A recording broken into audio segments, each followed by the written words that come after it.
Trump is saving Africa, unbeknownst to him. Because when he started bombing Iran, Iran retaliated by bombing the UAE, United Arab Emirates, and that inadvertently stopped the genocide happening in Sudan or slowed it down. Because the United Arab Emirates, this evil, destructive corporate company, is actually, what is a country, is actually funding the genocide that is happening in Sudan. And why are they doing it? Because Sudan is the fourth richest country in the world when it comes to gold, at least in Africa.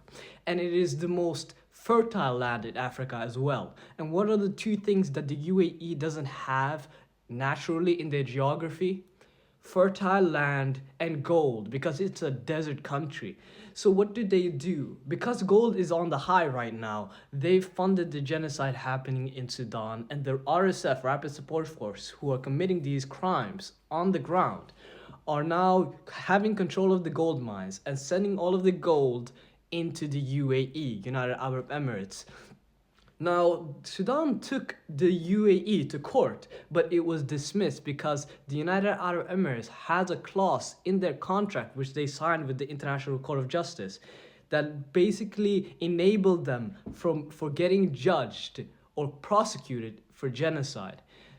Yeah, you heard me right. The ICJ does not have enough power to prosecute the UAE for genocide, whether that be true or not. The UAE is the most evil, corporate, disgusting country in the world, and they're getting bombed right now. Now, I don't mean any harm to the citizens. I mean that the government itself is very evil.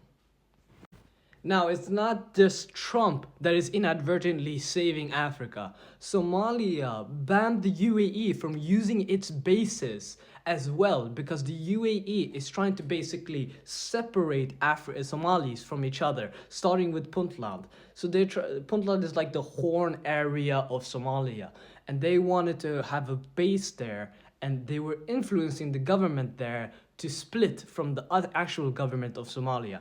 So that was stopped as well by the president of Somalia, Hassan Sheikh. Africa, this is what I mean. We need to band together now more than ever as the world is going crazy. Because while they're looking elsewhere, they are no longer funding the genocide. They're no longer exploiting as much. We have to gather our strength.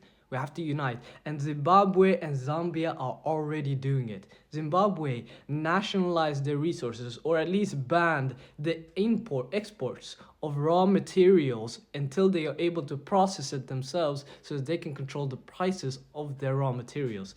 Botswana has been finding new minerals in their land so they don't have to completely rely on diamonds. And that is what America is very interested in. They tried to get Botswana to go to the White House, and Botswana disagreed with them. They said, "We are the sellers, you are the buyers, you should be coming to us." And that's exactly what he said. So there are findings in Africa that is happening right now, and they're opening. Most importantly, Africans need to open borders to each other, need to open so that it's easier to trade and go without visas. Rwanda has already done that in 2023 when they opened its borders to all Africans. So did Benin, and so did Seychelles. But we need more African countries who open up because we can be a strong continent. It is now that Africa is rising. Investment is coming to Africa. Development. A lot of African Americans are moving to Africa. And it's just something beautiful to see. We need to unite now.